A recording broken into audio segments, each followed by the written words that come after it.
President Trump and his administration worked diligently to secure their release and are committed to freeing all remaining hostages. It's not every day you see a press secretary go scorched earth on Democrats, but that's exactly what happened when Trump's spokeswoman took the podium. She didn't just call out Ilhan Omar, Lonica McGyver, and Chris Van Hollen for their wild, violence-inciting rhetoric. She obliterated them. And let's be real, if a Republican had said half the things these Democrats did, the media would be losing their minds. So why the double standard? In the past few days, several prominent Democrats have been throwing around some pretty strong words, and people are starting to notice. Congresswoman Lonica McGyver outright said, "We are at war." Ilhan Omar warned that we might actually see somebody get killed.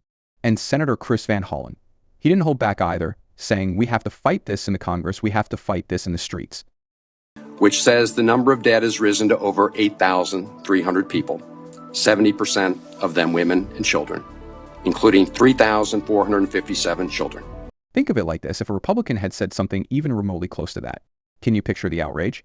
The mainstream media would be running nonstop coverage about how the GOP is inciting violence and encouraging political chaos. But because these comments are coming from Democrats, there's a surprising silence from the same media outlets that love to tear into conservatives. The phrase "we are at war" isn't just a figure of speech. In today's political climate, where emotions are running high and tensions are already through the roof, saying something like that can be dangerous. People take these words seriously. We've seen in the past how political rhetoric can turn into real-life violence. Remember the congressional baseball shooting? That was carried out by a man who was a staunch leftist and believed he was fighting against the so-called Republican agenda. It certainly will. I think what people forget is that, declaration of a no-fly zone is not just something that you announce. It's something that has to be enforced. Ilhan Omar's comment about how someone might actually get killed takes it even further. Is that a warning? A prediction? A threat? No matter how you interpret it, it's reckless. Elected officials are supposed to be leaders, not pouring gasoline on an already burning fire. And then there's Van Hollen pushing the idea that this battle needs to happen not just in Congress, but in the streets. That's next-level dangerous talk. It's funny how Democrats love to preach about unity and toning down divisive language when it suits them. But when they're the ones getting frustrated, suddenly all bets are off. Remember when Trump or any Republicans simply questioned election results? The left screamed about how it was dangerous for democracy. But now we've got Democrats literally talking about taking fights to the streets, and we're supposed to act like that's normal. The hypocrisy is unreal. So with all this wild rhetoric flying around, Trump's press secretary wasn't about to let it slide.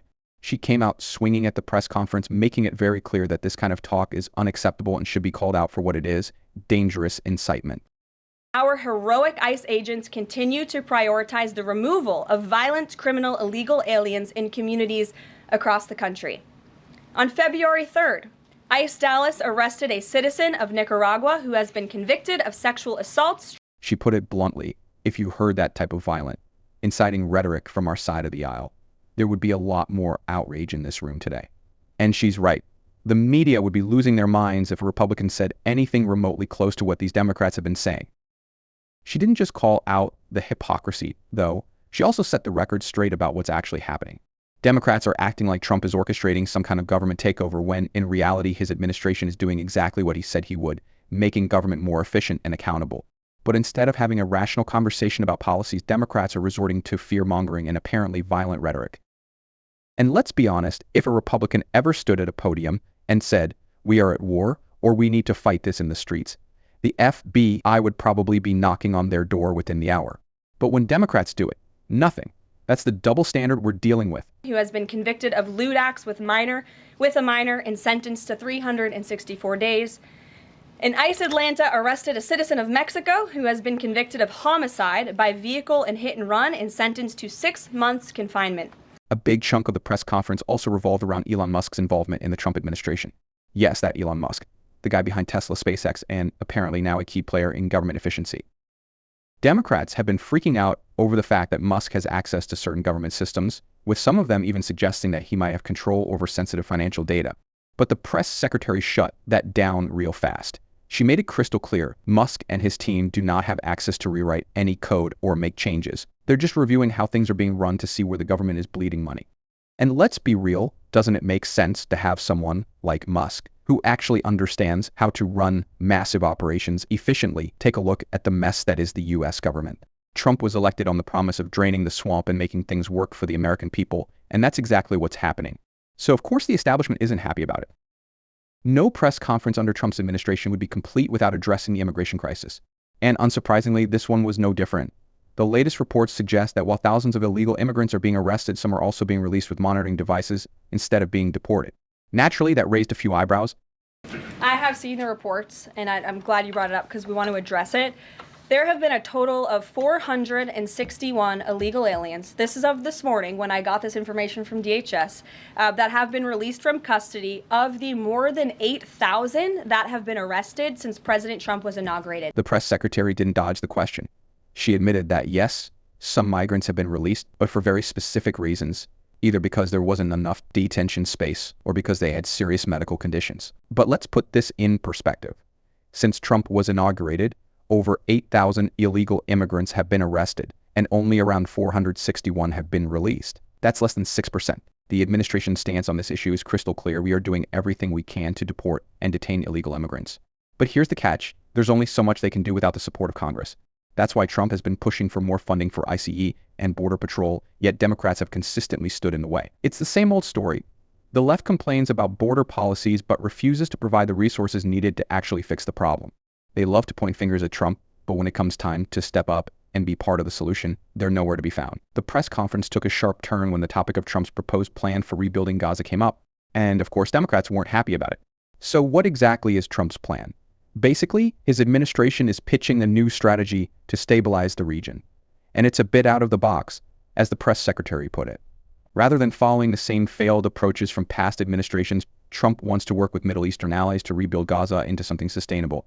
He envisions a region where Palestinians can live peacefully and not under the brutal control of Hamas. The problem? Well, that vision is easier said than done. Peace-loving people who want real economic development and opportunity in the region. This is a region that has been controlled by Iranian-backed terrorists, Hamas, who have brutalized not just Israelis but Palestinians too. From the moment Trump announced this plan, the backlash was immediate. Democrats and even some of America's allies raised concerns. Some accused Trump of overstepping and trying to reshape the region without proper input. Others flat out rejected the idea that the U.S. should be involved at all. The loudest criticism, that this plan could mean American boots on the ground in Gaza. Naturally, the press secretary was ready for that question. She shut down the assumption that this would turn into another Middle Eastern military entanglement. The president has not committed to U.S. troops in the region, but it is an option. That part made people nervous, but she quickly followed up, saying that Trump's goal isn't war, it's peace. That's when she dropped the line that would define the entire discussion: Trump is a peacemaker in chief. Now, depending on which side of the aisle you're on, that statement either sounds inspiring or completely laughable. But let's be real, Trump does have a history of unconventional diplomacy. He was the guy who brokered peace deals between Israel and several Arab nations with the Abraham Accords. He was also the first sitting U.S. president to set foot in North Korea.